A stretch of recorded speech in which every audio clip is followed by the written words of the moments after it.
Nagkasunog sa isang high-rise residential building sa Shenzhen, China. Kasunod yan ng pagsabog ng gas sa 28th floor na nagpayanig din sa mga katabing gusali.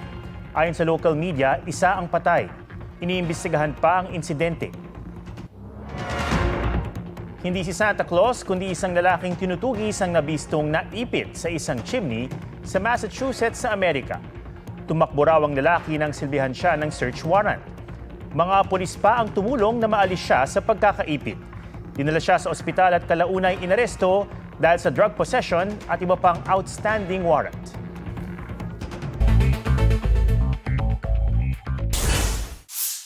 Menor de edad binugbog ng mga opisyal ng barangay sa Tondo, Maynila. Kinuna ng pamilya ng menor de edad ang CCTV video ng barangay. Nagmamaneho ang biktima ng tricycle na lula ng kanyang tiyuhin nang makasalubong nila at di magpadaan ang tricycle na sakay ang isang barangay kagawad. Hinabol ang menor de edad kahit bumuelta na para umalis. Sa isa pang kuha ng CCTV, hinarangan ng magtiyuhin kaya bumaba sila. Saka sinuntok ng kagawad ang menor de edad.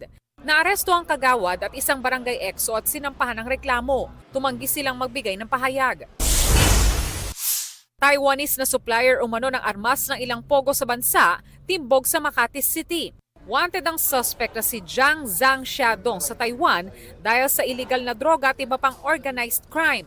Dito siya nagtago at nagtayo ng sindikatong sangkot sa scamming at gun running. Hindi siya naabutan sa raid noong isang taon sa kanyang pondo sa Makati City, kung saan mahigit 80 baril at daan-daang bala ang nasamsam. Von Aquino nagbabalita para sa GMA Integrated News.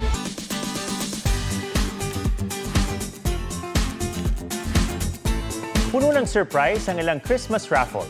Hindi lang dahil nabunot ka, kundi dahil pati mga papremyo, ikaraw o iraw ikagugulat. Usuan na yan sa report ni Oscar Oida. Kung laging olat sa bunatan, ibay natin ang paraffle.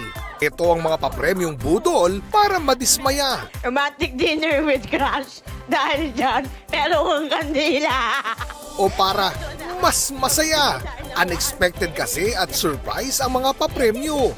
Kaya magduda ka muna kung ano sa napanalu ng package ang makukuha. Next, travel package. So, naman yan ay sabon, toothbrush, shampoo, ewan ko basta tissue. Aayaw ka pa ba? Pang-travel din naman. Sunod, gaming equipment. Bibigyan namin siya ng PC. Pansit Canton! Chibog for gaming. O di ba? Talagang nilaro. At least, nabunot. Siguradong walang nakasimangot. Kung ayaw ng bunutan, subukan pa to. As in, duck na nag-uunahan. Mas aasa kang mananalo kung nauuna ang iyong pato. Hanggang sa mapapadasal ka na lang talaga o mapapakwak-kwak. Oscar Oida nagbabalita para sa GMA Integrated News. Huwag magpahuli sa mga balitang dapat niyong malaman. Mag-subscribe na sa GMA Integrated News sa YouTube.